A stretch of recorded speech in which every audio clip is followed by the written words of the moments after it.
भैया और राम राम नमस्कार। हमें तो चिंते हुए नाम है हमारा सचिन चौधरी। मध्य प्रदेश में भारतीय जनता पार्टी को बड़ी जीत मिली और कांग्रेस को मिली है करारी हार। लेकिन भारतीय जनता पार्टी को सबसे ज्यादा टेंशन थी ग्वालियर चंबल संभाग में और कांग्रेस को सबसे ज्यादा उम्मीद भी यही संभाग में थी।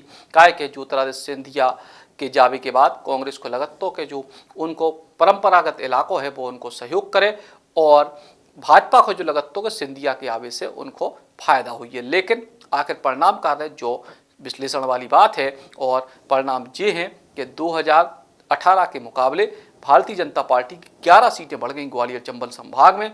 लेकिन ई के संग बड़ी बात यह है कि ज्योतिरादित्य सिंधिया के समर्थक बहुत सारे लोग चुनाव हार गए हैं और जो 19 विधायक ज्योतिरादित्य सिंधिया के संग आए थे भारतीय जनता पार्टी में 2020 में, उनमें से केवल 13 लोगों को टिकट मिली थी और उनमें से भी केवल 6 विधायक अब विधानसभा में पहुंचे ज्योतिरादित्य सिंधिया के समर्थक। जी हां, साल 2018 के चुनाव में ग्वालियर चंबल संभाग की 34 में से केवल 7 सीटें जीतने वाली भाजपा को 2023 में 11 सीटों की बढ़त मिली और कुल 18 सीटें जीत गई है भारतीय जनता पार्टी। लेकिन ज्योतिरादित्य सिंधिया के खेमे के कई बड़े चेहरे चुनाव इबिर हार गए हैं। इनमें महेंद्र सिंह सिसोदिया, राजवर्धन सिंह दत्तीगांव, सुरेश धाकड़ ये मंत्री हारे हैं। ई के संग पूर्व मंत्री इमरती देवी, रघुराज कंसाना, कमलेश जाटव, विशाल रावत और जसपाल सिंह जज्जी चुनाव हार गए हैं। साफ है कि सिंधिया के भाजपा में होवे को बहुत ज़्यादा फायदा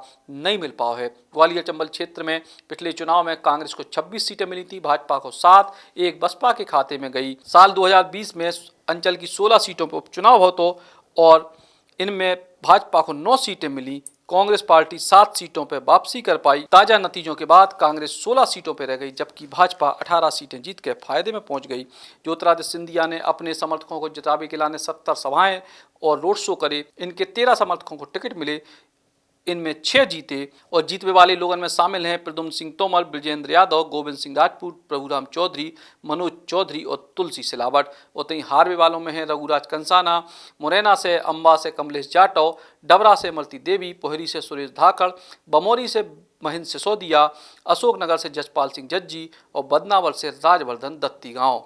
अब ज्योतिरादित्य सिंधिया से भारतीय जनता पार्टी को कितना लाभ भाव ई चुनाव में जो तो भाजपा के विश्लेषक तय करें।